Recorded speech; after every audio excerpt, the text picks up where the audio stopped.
This is episode 2 of the Insane Production Behind Gladiator. If you haven't seen episode 1, I highly recommend watching that video first, and then coming back and watching this episode, as it sets up this video and gives important context to where the production of Gladiator is up to, as I am telling it in mostly chronological order. There will be a link in the description of this video to episode 1 if you want to watch it. This episode, I will be covering the narrative in the script, the fact that they had to bring on another writer, and the constant delays and rewrites that plagued the production. Up until this point, the process of writing the script had been pretty smooth sailing for the most part, having some minor bumps here and there, but narrative issues started to crop up that would cause so many problems. To try and fix these narrative problems, the producers, Scott, and the writers set up specific meetings where they would sit around a table and discuss potential ideas to try and fix the problems with the script. These meetings would become very intense and even hostile at times, because everyone had their own ideas of what would make the script better and how the story should work. The hostilities, however, wasn't born out of malice, but instead it was born out of the desire to make sure that they got the script and story right. The first issue they had to solve was whether to kill off Maximus's family or not. In the original draft, Franzoni had kept Maximus's family alive, having him sail off into the sunset with them at the end, but others at DreamWorks decided instead that they actually wanted to kill off Maximus's family. Franzoni hated this idea because he didn't see Gladiator as a revenge film. To him, it was more of a modern morality play, and this isn't a revenge film. This is a movie about going home. So, killing his family wouldn't really make any sense, because as Franzoni puts it, but what is necessary is that he gets home. So if you kill a family, it makes it difficult. So I kept saying, I'm not sure it's the right thing. Franzoni was extremely hesitant to agree to the change, and didn't think it was the right thing to do. On the flip side of that, the issue that Parks and Wick had with keeping the family alive was that they wanted there to be a relationship between Lucilla and Maximus, where it wasn't exactly a love affair, but more of an attraction between the two that never fully developed into a romantic relationship. Parks also thought that killing Maximus's family would give Maximus more motivation that would get him through the second and third act because of the extreme emotional loss of his family. This in turn would give the film more drive that Parks felt the film didn't have before, and Parks felt that this would add to Maximus's hero's journey. So for those reasons, keeping the family alive became problematic, awkward, and would have been hard to pull off without making it look like Maximus was cheating on his wife with Lucilla, something that is obviously a negative trait for what is supposed to be the hero character of the story. It also most likely wouldn't have gone down very well with audiences either. The discussion between Franzoni, Parks, and Wick got extremely heated, and it was something Franzoni really didn't want to budge on, but was eventually overruled, much to his annoyance, which can be seen when Franzoni later talks about it in an interview. Because it was a little awkward keeping the family alive, so the easiest thing to do is kill them. So they killed him.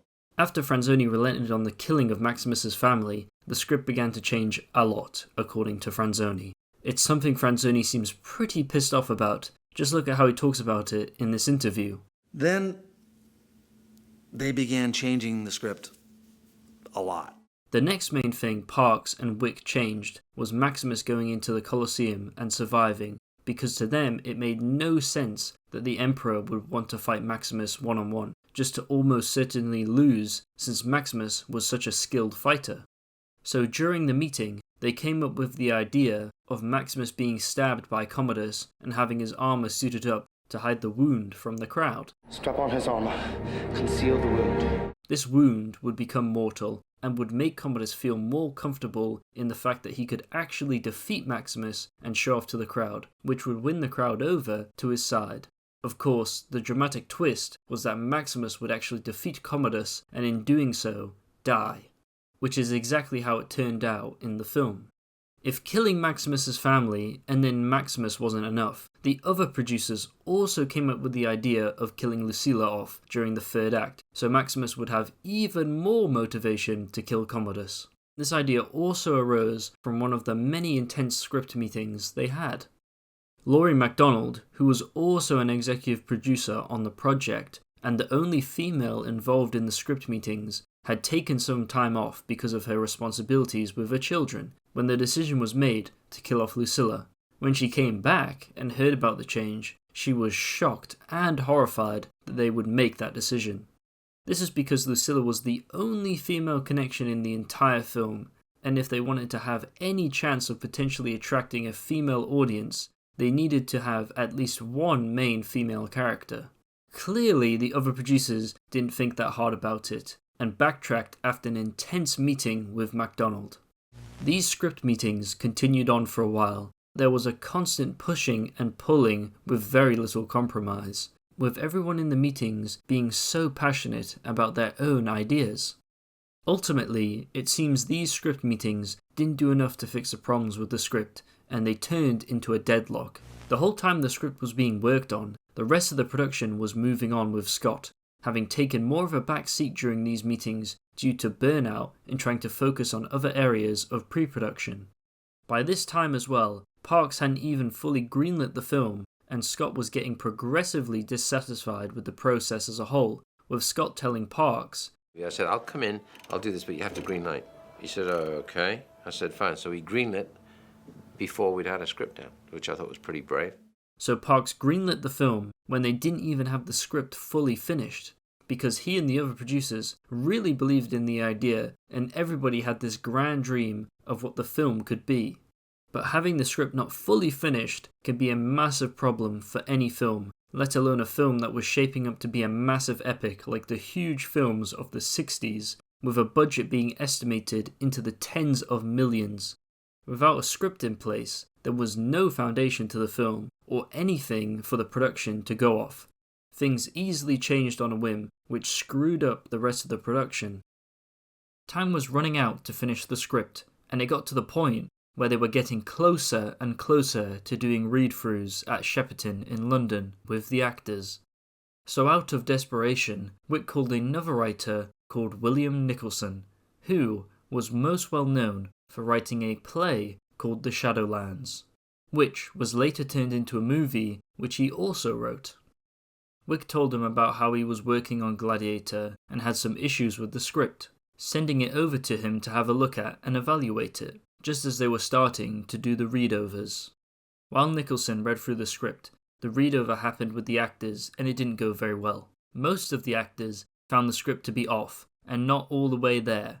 This reaction was not taken well and wasn't a good sign for the producers, since in 2 weeks' time they were supposed to start principal photography in England. The disastrous result with the read-over with the actors was a bit of a wake-up call, and by this point Franzoni had been moved from a writer to a producer because, in his own words, they couldn't get rid of me, so I had nothing to lose by saying it was on my mind. And because of this shift to being a producer, he felt a lot more comfortable with speaking openly and giving his real opinion on the script without the fear of backlash from the others. With this newfound freedom, Franzoni stated that the story didn't make any sense and needed work. At the same time, Nicholson faxed Wick a 4-page memo analysing the script and pointing out what the script was missing. Wick then sent the memo over to Parks, and after reading the memo, told Wick to do whatever to get him onto the project, and pay him however much he wanted. Wick went back to Nicholson and asked him if he would be willing to do some more work on the script, which would only take around 2 weeks. Nicholson agreed to come on and do some editorial work and editorial advisory work, along with some work on the dialogue sequences. Nicholson would end up doing this work throughout the entire production, which totaled to around 15 weeks, due to how messy the script became as a result of the rest of the production. When Nicholson first read the script, he found it to be quite dark and unsettling, with how nihilistic the main character became throughout the film. He saw the film as being too much of a revenge film, which Franzoni himself tried to avoid originally. That just shows you how far the script had changed and strayed away from its original idea and premise. Nicholson wanted to change the film to be more about love than death, because of just how depressing he found the story. One of the examples where he did this was with the death of Maximus at the end. In the script draft that Nicholson had read, It was just Maximus killing Commodus and then dying, which Nicholson found rather depressing and wasteful because Maximus's death had very little meaning outside of just killing Commodus. So to try and rework it to have some more meaning, Nicholson made it where Maximus would meet his family in the afterlife and rejoin them, changing Maximus's final moments from that of a pointless death to an act of victory and love as he is finally reunited with his family. Nicholson's change to bring Maximus's family back at the end was backed by everyone in the script meetings. This is because they realised that not having the family at the end of the film made it impossible for Maximus to get back home, which defeated the point of his character and just made the whole story about revenge. To make the whole aspect of the afterlife make sense and have it be established before Maximus's death, Nicholson went back through and added small moments throughout the entire script to weave together the whole idea of Maximus rejoining his family in the afterlife. Nicholson would also rebuild the scenes with the character of Juba, so the character could have the theme of the afterlife running throughout the entire film as well. Nicholson found the idea of the afterlife at the start of the script in the parts that John Logan had worked on and used those moments to connect to his new ending. Nicholson also identified the areas that needed work. The first area was the characterizations. Here, Nicholson wanted to make the characters more likeable and less nihilistic. Oh, you are in Elysium, and you're already dead! Changing Maximus's character quite a bit, from being a tough warrior who knew how he was going to die, to a loving father and husband that was fighting for the memory of his family. He also toned down the revenge in the characters, but didn't completely get rid of it. Nicholson believed that because of all those changes I made to his character, he became appealing to women. He was always going to be appealing to men. He was always a great fighter. He also said that what they saw on screen was their dream man, a man who's very, very strong, but very, very loving. The second area was the structure of the scheming and the political subplots in the second and third act, especially in the Rome sections. The third area was some of the dialogue sequences. Nicholson did this work throughout the entire production due to how messy the script had become as a result of the rest of the production. Throughout Nicholson's time writing the script, he didn't have it any easier than Franzoni did when it came to his changes. Nicholson had to keep fighting for his ideas about the characters in the script meetings, because the others in those meetings had their own strong opinions on the characters, and he was always arguing with Parks and Wick about what they were trying to plant for the viewer with the characters and the story.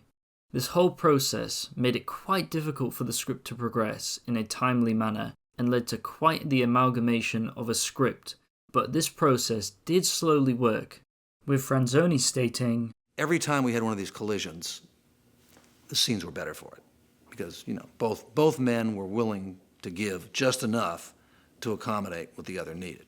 You would think this process could have made the script unreadable because of all of the different writers, but they were often kept in check by the producers and each other.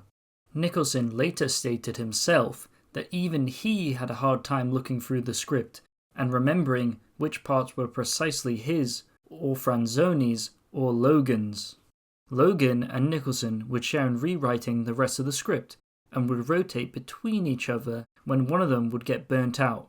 Franzoni, since becoming a producer, would keep a close eye on how things were progressing with the script between Logan and Nicholson, but would mostly be hands-off in the areas where Logan and Nicholson were at their best.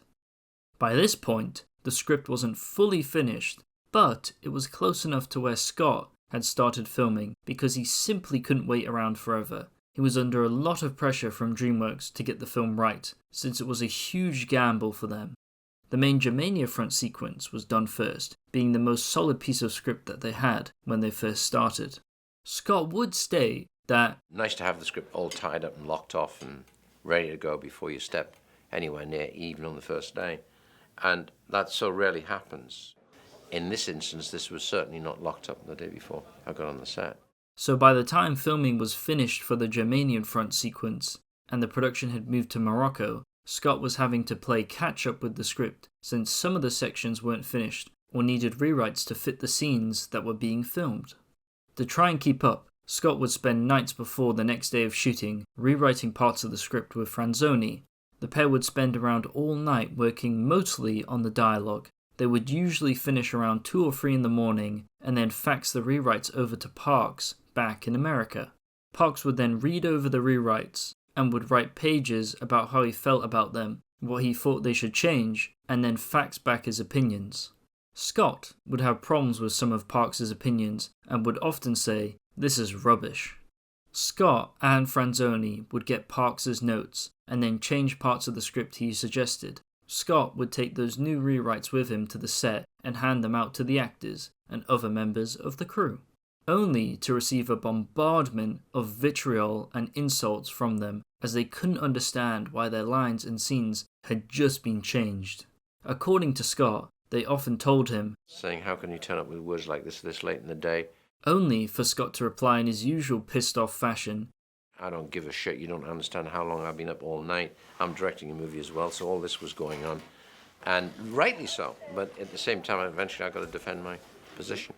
Connie Nielsen describes the interaction a little bit differently. Every time, we got a new rewrite, it was sort of like, "No, Ridley, please tell him we want that back. Please, tell him we love that part and whatever." And he was so always trying, just always trying to make it happen. Russell Crowe had a bit more pull since he was the main star and was able to work more closely with Scott and Franzoni concerning his character and helped mould it as it went through filming. These last-minute script changes also caused issues not just for the actors, but the other areas of production as well, such as the production design and the costumes. The production designers were under a lot of stress, because if a writer and Scott came up with a new scene that required a new set for the next day, the production design team would be scrambling to try and make it so it was ready for shooting. To compound this, the production design team wouldn't know what they needed to make until they had gotten the new rewrites. If they asked one of the writers like Bill Nicholson what was going on, he would tell them, "I don't know, I'm not the boss. I can tell you what I'm writing, but check with the boss, Very, very disturbing to be working like that.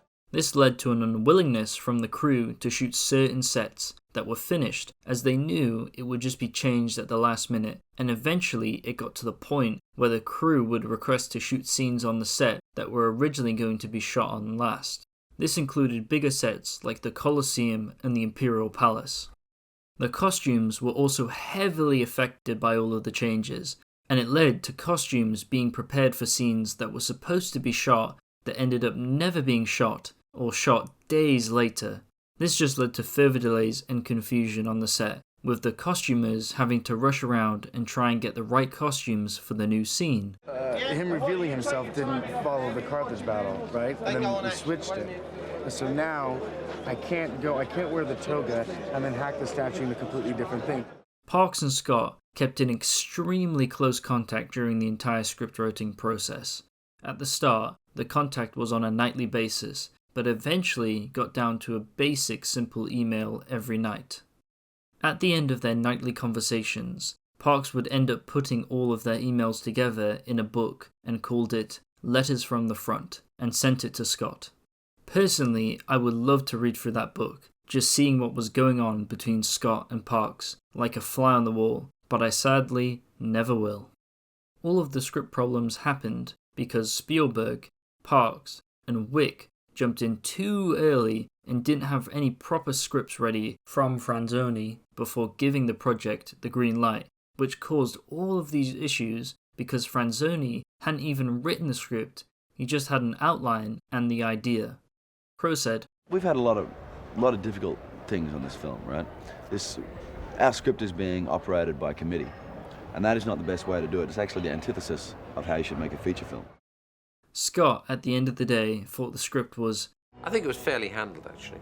The script was never truly finished during the production of the film until the very end, for reasons I have already discussed, but also for some other unforeseen reasons, like the death of Oliver Reed, which is something I will talk about in a future video. Despite that, and the troubles the script went through, it turned out surprisingly well in my opinion, and for all of its woes, it's given some really memorable lines that people often still quote to this day. Are you not entertained?